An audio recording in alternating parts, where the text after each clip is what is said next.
Minister गिरफ्तार हो चुके हैं और उनकी बेटी भी जो है रडार पर है ईडी की। आगे बढ़ेंगे। शिवसेना दो धड़े में बटी हुई है। उद्धव ठाकरे और एकनाथ शिंदे दोनों ही अपना अपना दावा पेश कर रहे हैं। अब इलेक्शन कमीशन ने दोनों अरकान को हासिल हिमायत साबित करने के लिए दस्तावेज पेश करने को कहा है। इसके लिए इलेक्शन कमीशन ने उद्धव और एकनाथ शिंदे को 8 अगस्त तक जवाब दाखिल करने को कहा है। ख्याल है कि गुज़श्ता दिनों लोकसभा स्पीकर ने राहुल शिवालिक को ऐवान का लीडर मुकर्रर किया था, जो कि शिंदे ग्रुप की एक और बड़ी कामयाबी भी थी।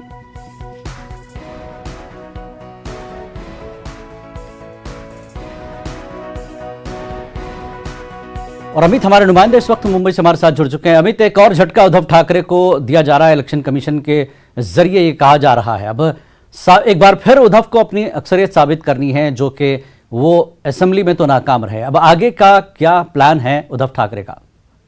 देखिए, निश्चित तौर पे चुनाव आयोग ने दोनों ही गुटों को नोटिस भेज दिया और 8 अगस्त को मामले की सुनवाई होगी और पता लग जाएगा कि असली शिवसेना किसकी है। बताने की जरूरत नहीं कि बगावत करके एकनाथ शिंदे फिलहाल मास्टर मुख्यमंत्री बन चुके हैं और खुद के गुट को असली शिवसेना बता रहे, जबकि उद्धव ठाकरे ने इस दावे को चुनौती दी है। हम आपको बता दें, इससे पहले एकनाथ शिंदे गुट ने निर्वाचन आयोग को पत्र लिखकर शिवसेना का चुनाव चिन्ह धनुष बाण उन्हें आवंटित करने की मांग की थी। निर्वाचन आयोग को भेजे गए पत्र में शिंदे गुट ने लिखा था कि 55 में से 40 विधायकों और 19 लोकसभा सांसद में से 12 से समर्थन का दावा किया था।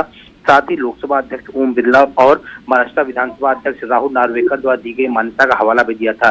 उसके बाद हमने देखा कि उद्धव ठाकरे गुट ने भी चिट्ठी लिखी और शिवसेना सुप्रीमो संस्थापक स्वर्गीय बाला साहब ठाकरे के बेटे उद्धव ठाकरे के गुट ने भी निर्वाचन आयोग को पत्र लिखा और अपनी चिट्ठी में सूबे के पूर्व मुख्यमंत्री ने खेबे ने अनुरोध किया था कि पार्टी के नाम उसके चुनाव चिन्ह पर दावे के लिए कोई भी फैसला लेने से पहले उसके विचार को सुना जाए। तो अब ये दोनों चिट्ठियां उनके पास पहुंच चुकी थी और 8 तारीख को जो है सभी दस्तावेजों के साथ दोनों ही पक्षों को बुलाया गया है और दोनों की बात सुनकर शायद 8 तारीख को जो है इस पूरे मामले में सुनवाई होगी। अब सबकी नजरें ये गड़ी हुई हैं कि आखिरकार केंद्रीय चुनाव आयोग जो है इस पूरे मामले में हस्तक्षेप करके क्या कुछ निर्णय लेता है।